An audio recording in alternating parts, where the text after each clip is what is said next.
Opinions are everywhere. But standards, now that's rare. And cultures collapse when standards become negotiable.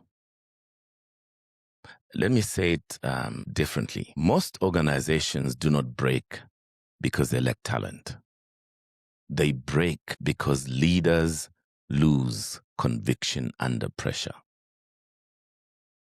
Churchill said it like a man who had watched nations wobble. One man with conviction will overwhelm 100 with opinions. I have watched leaders lose trust, not through scandal, but through small negotiations, a delayed conversation, a softened standard, a truth postponed. And by the time they needed trust the most, it was already gone.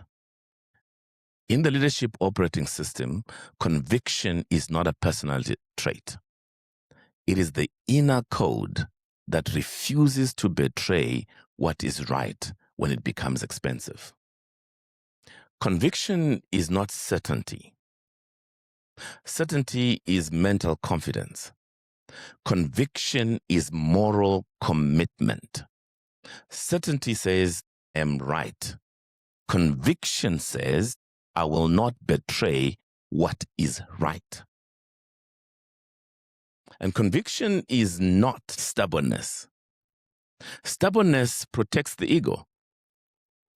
Conviction protects values. Stubbornness makes you loud. Conviction makes you clear.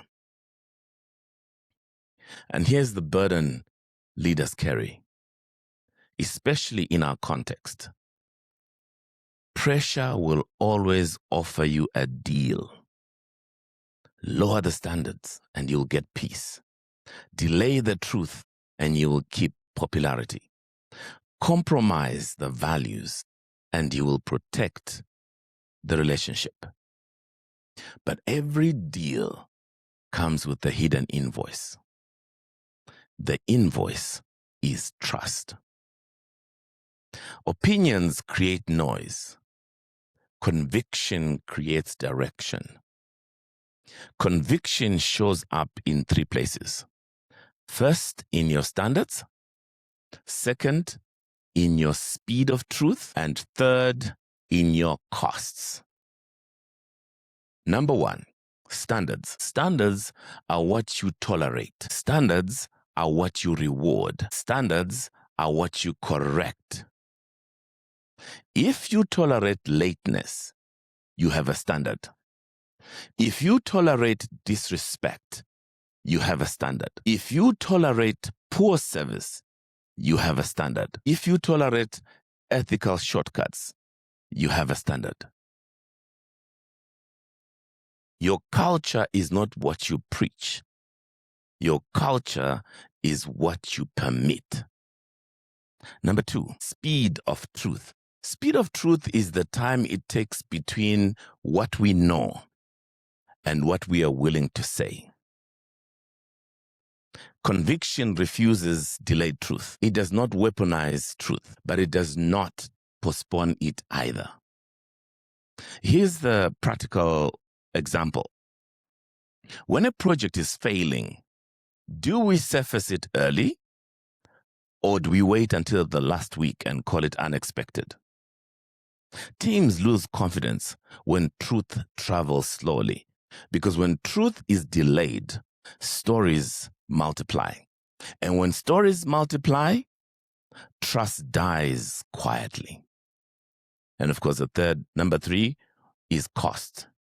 Conviction always costs something. It costs comfort. It costs approval. It costs convenience. And sometimes conviction costs a high performer who breaks the culture. That decision feels painful, but it protects the institution. This is why conviction is a leadership separator. Because opinions are cheap, but conviction is costly. So here's the reset move for you today. Ask yourself this question: what standard am I currently negotiating under pressure? And then ask a second question: what would it look like to restore that standard with love and firmness this week? Remember, a leader without conviction becomes a negotiator of standards. And negotiated standards are how cultures die. Conviction is not the enemy of compassion. It is the protector of people. Because when leaders keep clean standards, people feel safe. In the next episode, we go to the next building block: vision. Because conviction without vision can become survival. But conviction with the vision becomes movement.